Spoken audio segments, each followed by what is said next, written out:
This series presents information based in part on theory and conjecture. The producer's purpose is to suggest some possible explanations, but not necessarily the only ones, to the mysteries we will examine. Men on the Moon.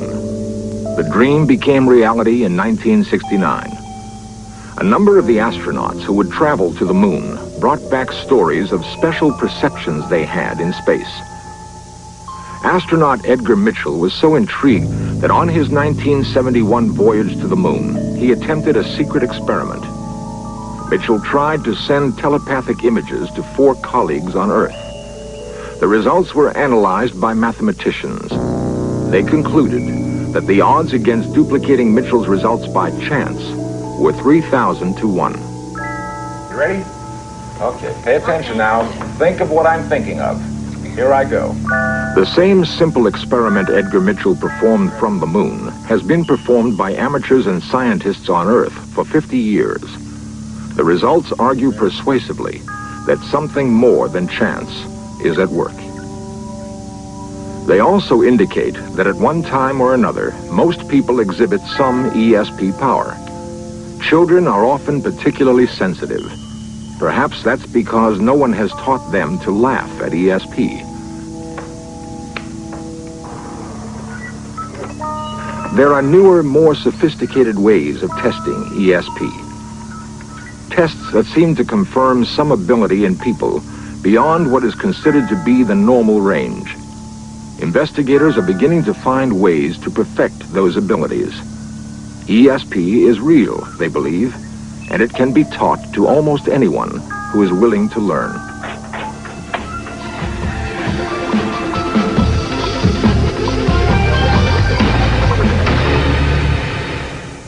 You know why you're here? Yeah. Why are we here? Talk about ESP. ESP. What is ESP? Extrasensory perception. What does that mean? I don't know. You know what I mean? You can predict the future. Predict the future? Yeah. You Well, can read people's minds. Okay, good, okay. What did I just do? How do you know? I heard You heard it and you saw me. That's right. You used 2 senses, right? We have 5 senses. We just used 2 of them. Hearing is 1, seeing is 1, smelling is 1, tasting is right, okay? You get the idea. Feeling, exactly. My hand is on your arm, right? How do you know? I can hear it. You can feel it and you can can see see it. it. 2 senses working. Okay, we have 5 senses. Now, there's a possibility that we may be able to tell each other things without using the senses. Without hearing, seeing, tasting, touching, smelling. That's right, through your mind. That's right. That means extrasensory communication. That means outside of the 5 senses. Okay? There's a possibility. Okay, here we go. Each take a pad. The children are 4th graders from a Los Angeles area public school. They were selected on the basis of their enthusiasm for the experiment. None has had his ESP ability tested before. The test was designed by the late Dr. Joseph Rhine, a pioneer ESP researcher at Duke University. I have here a deck of 25 cards, and these are the symbols, okay? This is a wave, there's a star, there's a plus or a cross, a circle, and a square, okay? Here's what we're going to do. We're going to see if it's possible for you to read my mind, to see if we can communicate. There's no problem because it's going to be a very simple procedure, then I'll explain how I'll do it, okay? I'm laying the deck down here. I'm going to pick up 1 card at a time. Okay. When I pick it up and look at it, I will concentrate on the picture that's on the card, and I will say, ready, okay? As soon as you get a hunch or a feeling or an idea of what that picture is, put a check on number 1 under the image that you think I'm looking at. Is that clear? Yeah. Okay? All right, let's begin then. Professor Rhine gave this identical test to thousands of persons during his 3 decades of ESP research. With the aid of statisticians, Rhine plotted the scores that could be attributed to luck and the scores that couldn't. In this test, 2 children scored much higher than random chance would dictate. One child did worse than he might have done by simply guessing. Investigators call this phenomenon a negative ESP effect. Ready. The test was given a second time. Ready. 23. Ready. 24. Ready. 25. Ready. Okay, you got them all? Yeah. Okay, tell you what we're going to do this time. We all have the same cards. We all have a group of 5 cards. After the second run-through, it was apparent that some children who did well the first time had fallen behind. Other children, who scored poorly at first, did much better the second time. Listen. A new test was improvised to see if the children who were improving would continue to do so. I'm going to take one card, and I'm going to study it. I'm going to hold it right here. You don't know what it is. I'm going to study it. I want you to pick out of your hand the card that you think I'm holding. When you think you know what I'm holding, pick it out of your hand. Don't let anybody see what you're doing, and put it on the table. Are we all done? Okay, we've all made a choice? Yes. Okay, here goes my card. Now, turn over and let's see what you got. Very interesting. Okay, 4 of you picked up my message. But maybe I did a pretty good job sending messages that time, huh? Yeah. 4 of you got my message, right? Okay, let's do it again. Shuffle them up. Okay, very good. All right, I'm going to pick a card. I'm going to concentrate on it very hard. See if you can tell what I'm looking at. I'm staring at it very hard. We all got the message? Yeah. Okay, here we go. Turn them over. I have a circle. Okay. All right, we did 3 that time. I did a little better the first time, didn't I? You got both of them. How many got it twice in a row? Just the one. Okay. Relax. This is not hard work. This is not hard work, except for me. Okay, we ready? All right, I'm picking a card right now. I have it. Everybody down? Everybody got a card down. Turn it over. Let's see what you got. Okay. Well, I didn't do very well that time. Look at how many of you thought I was holding a star? I got 3 out. 3 out of 3. In the first written test, J.J. scored lowest. Now, it looked like he was coming on strong. I am making a choice. Choosing. Okay, here we go. I'm looking at a card. Now I may, it may be any one of the 5. I'm not going to try to trick you or anything like that. It may be any one of the 5, and I have it. I have it. Be careful now. See if you can get what I've got here. Everybody down? Yeah. Turn them over. Let's see what you got. JJ, you did it again. Oh. That's 4 in a row. That's remarkable. Okay, very interesting. One more time. Okay, I'm making a choice. I have just chosen a card. Make a choice. Make a choice and put it down. Okay, you ready? All right, let's see how we do. Turn it over. JJ, that's 5 in a row. 5 in a row. You sure you're not reading my mind? You must be. So something's happening between JJ and I. You're so close. There's a message taking place. Very interesting. Okay. It seems that even in an experiment as simple and as primitive as this, some patterns do develop. It's also obvious in this particular experiment that at least one individual showed a remarkable development of his ability to track in on his ESP power.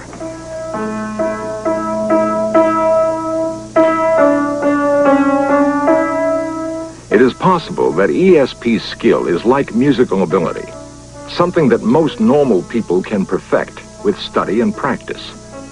Certainly, there are young virtuosos in ESP, just as there are in music.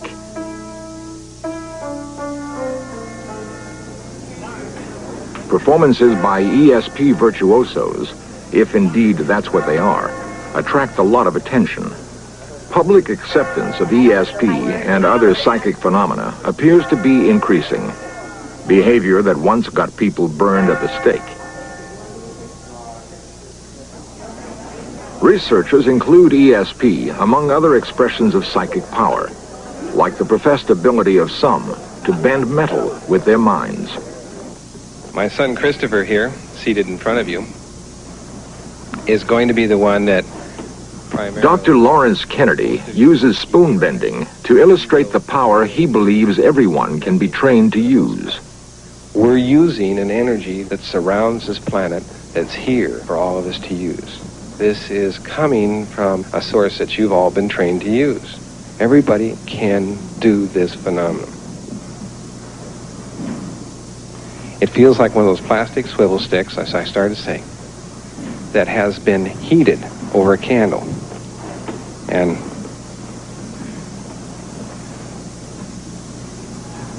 everybody see that? Or did it happen too fast? When it goes like right now.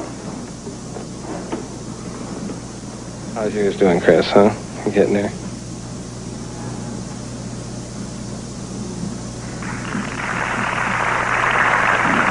There you go.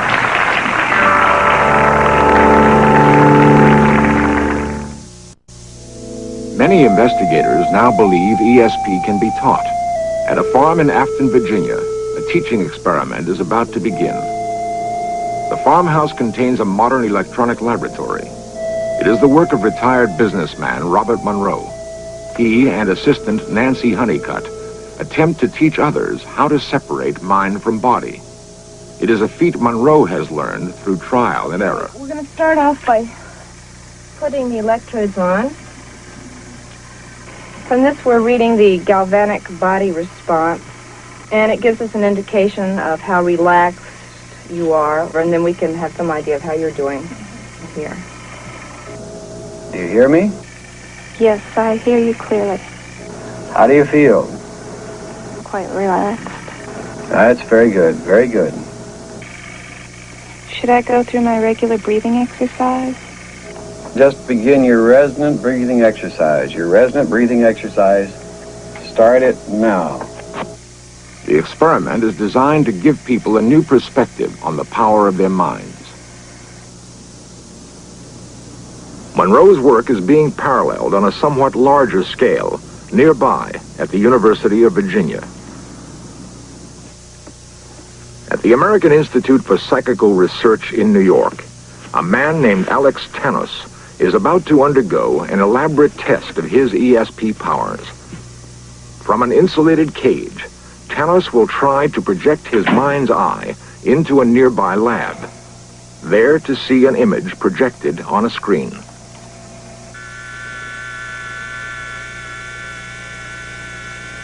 I'm now at the window, looking in. The window Tanos refers to is behind the researchers. Tanos must concentrate on seeing a symbol displayed against a randomly selected color. All right, Alex. Upper right hand, red slave. Tanos' unusual powers are the product of long study and training at several scientific institutions.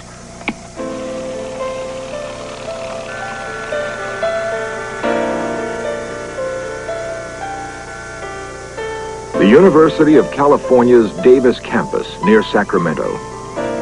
Here, as elsewhere, ESP is undergoing increasing scientific scrutiny. Dr. Charles Tart is a psychologist. ESP is really the name for a paradox. It means something happens, information gets transmitted, and we don't know how it gets there, and we think it shouldn't get there given the way we understand the physical universe.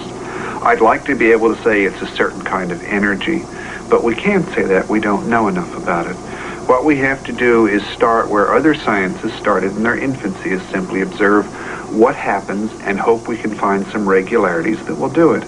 The major point of my research is to start with college students, find those who have some latent ability to use ESP, and train them so they can use it strongly and regularly. That's what it's all about. Dr. Tart has chosen Karen Kamastia for an exhaustive battery of tests.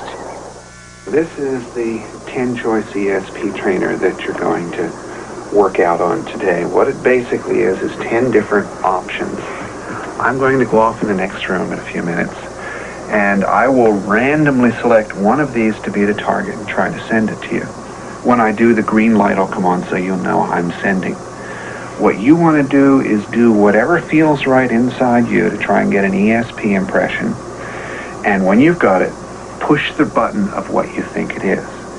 Now, it makes it easier for me to send if you kind of run your hand around so I get an idea of when you're close and when you're not.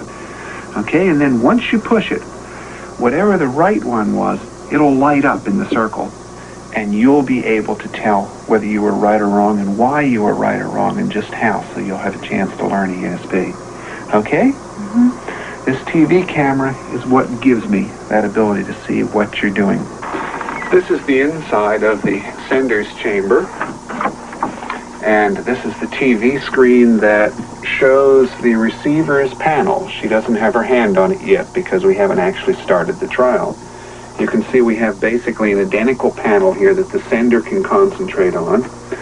And to actually start the ESP sending, I push this lever to choose and load, which randomly selects a number. I have nothing to do with it, it's done electronically. And then when I pull the present lever, the machine has randomly chosen target 5.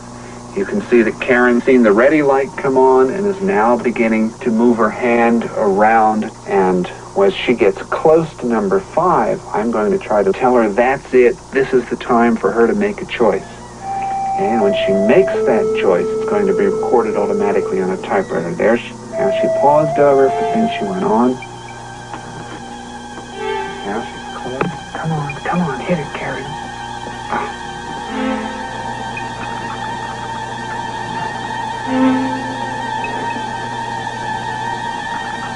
Karen misses. The typewriter automatically records her selection and the time she took to make it.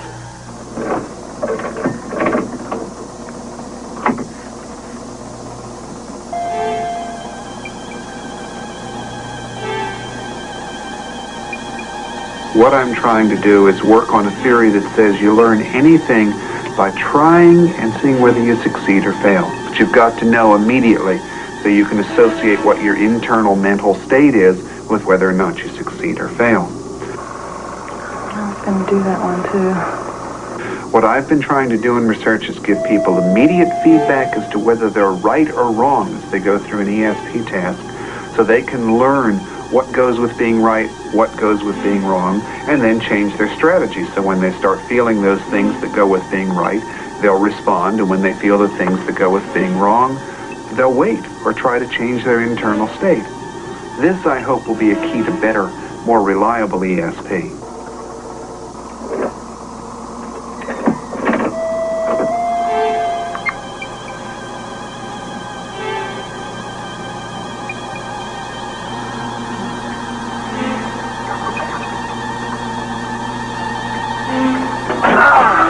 Most scientific thinking today about the brain assumes that basically consciousness is nothing but brain activity. All your loves, your fears, your hopes, everything that matters to you eventually comes down to nothing but electrical and chemical impulses in the brain.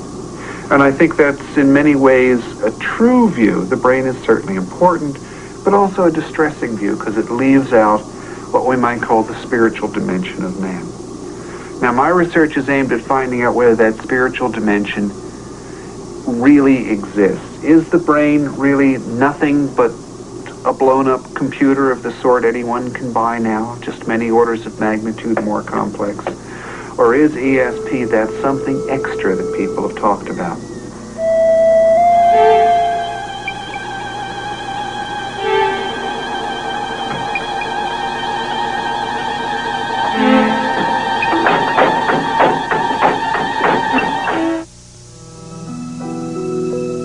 The village of Tiahuanaco, Bolivia.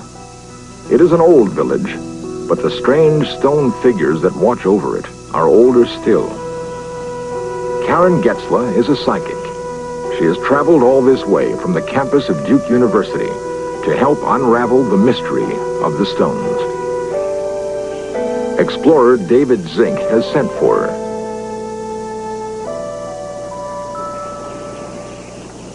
Karen is considered something of a mystery herself. I don't know. Investigators at Duke University have been baffled by the strength of her ESP power.